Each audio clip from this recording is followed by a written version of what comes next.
It's a boa.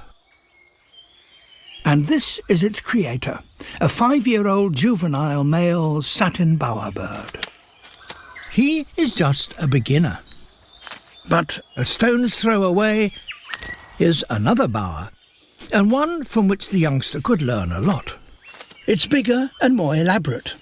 And this is its builder, an experienced male resplendent in his blue adult plumage. So that is how it should be done. Junior returns to his own bower and tries to improve things. That should probably go just here.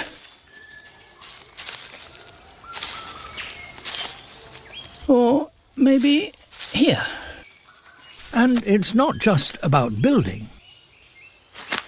The master's bower has something that Junior's lacks completely. Blue decorations really please a female. And the master has gone to town. Junior takes a closer look. What will the master make of his visitor?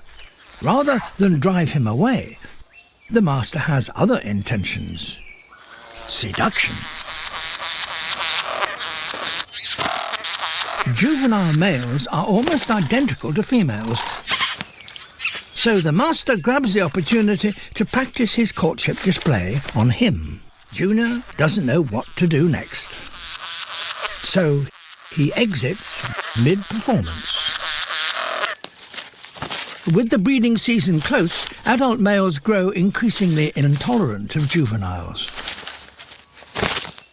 Oh dear, there's virtually nothing left. Junior will just have to start all over again. Now, where should that stick go?